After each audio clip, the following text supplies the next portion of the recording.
Hey guys, it's your girl here, Donetta, also known as D the Hair Genius. So this is a part 2 of the color video, which was the part 1, and I will link that below. Today we're doing the cutting and styling of that color. So here is the sectioning, guys. When you are sectioning hair, once you get on the floor, you don't have to do crazy sectioning. This is just a 4-section parting for this bob haircut. Now normally a bob, you just find the baseline and then you bring everything down to that baseline. Now we did add a few layers, which I didn't put that in there. Maybe I'll put that in a separate video.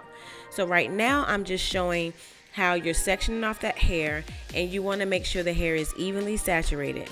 Right now I'm using my fingers to control this hair, but you also can use a technique called comb control, which you'll see that in the next clip. Now, when you're using your fingers, when you're creating this baseline, you want to make sure that your guideline that you're creating, if a person has wavy hair, that you don't use a lot of tension, because then that guideline is going to jump on you. So make sure your fingers aren't as tight. Also, when you're cutting hair, always make sure your shears are following your hair.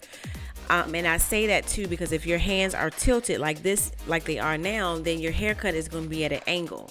So make sure that your fingers and your shears are doing the same exact thing. A lot of people, unbeknownst to them, that their shears follow their fingers. Like, I feel like some people don't get that. So make sure your fingers are straight down if you're doing a straight across haircut, and make sure your shears are following your fingers. I always cut palm to palm, not palm up, where you would see your wrist up in the air. I actually cut palm down, this is wrist up right now. I cut palm to palm, which is where you won't see my palm because it's not in the angle, because I didn't even realize it. So I went over to the right side. I usually cut the center, do the left, the right, and then keep doing that all the way throughout the haircut. So you want to make sure you meet that guide. When you're doing this is a traveling guide, so your body is traveling with the section. So you're not standing in the center and dragging that hair inside that center section, because then that would be a angled haircut, and this is actually a blunt bob. So you want to make sure your body is in front of every section that you're doing. Right now I'm cross-checking. So when I cross-check, I close my eyes so that I'm only going by touch. A lot of times when you just go through the hair and you're like, oh yeah, it's good. But when you close your eyes, you see, hey, one of my left hand dropped out before my right hand. So then that means that my right side is a little bit longer. So that's what I was doing right there, cross-checking with my eyes closed, which you couldn't see my eyes, but that's what I was doing. So now Taylor is here. She's actually doing comb control.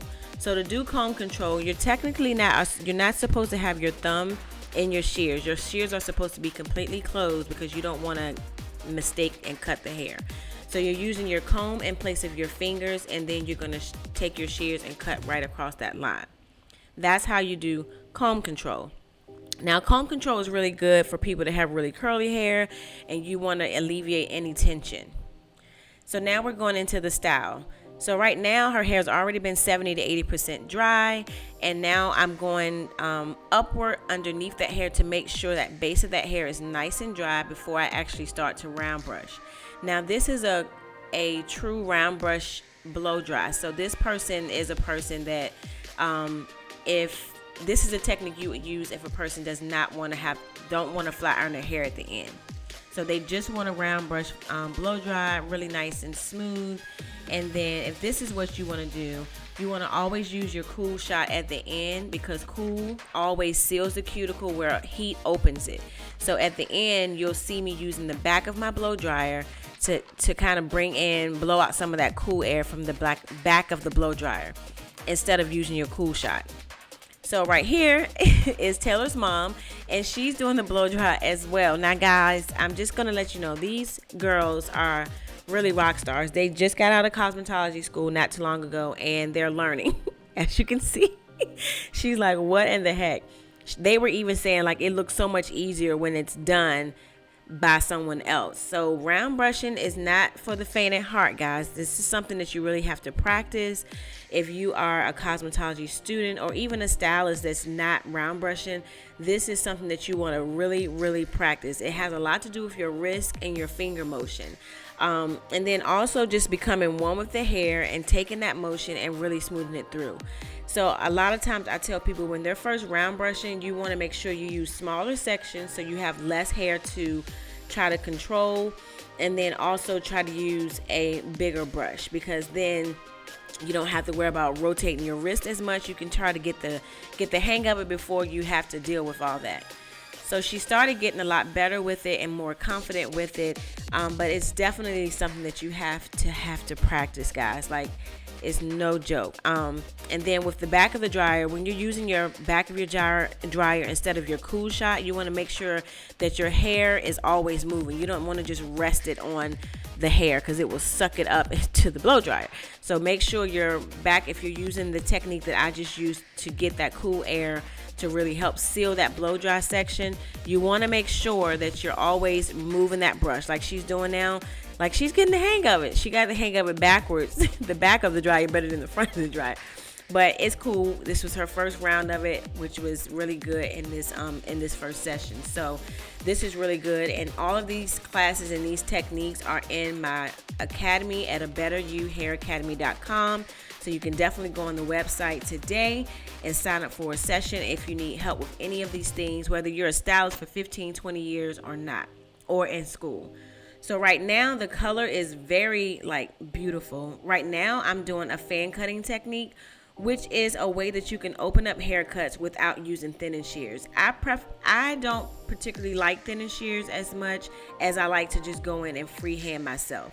Right now I'm doing a technique called surface planning, or you can call it glide cutting, and you're actually taking your shears and it's going to be on the base of that client's scalp, and you're just moving your shears through the hair. You're not cutting pieces of hair, guys. You're just you're just gliding those shears through. And so what people may call slicing. That takes out, if you see all that hair coming out, that's a lot of the weight of that haircut that doesn't need to be there. So guys, this is the finished look. It looks so awesome. I loved it. Guys, thank you so much for watching. We're having a little fun at the end. If you have not subscribed to this channel, make sure you subscribe, like, share, and comment below. Let me know what other videos you guys want to see. And make sure, guys, I need you guys' help. I'm almost at 100 subscribers. So guys, please help me out. Get my subscribers up to 100, and I will be so appreciative of you guys. So thank you guys so much for watching, and you guys have a great day. Bye.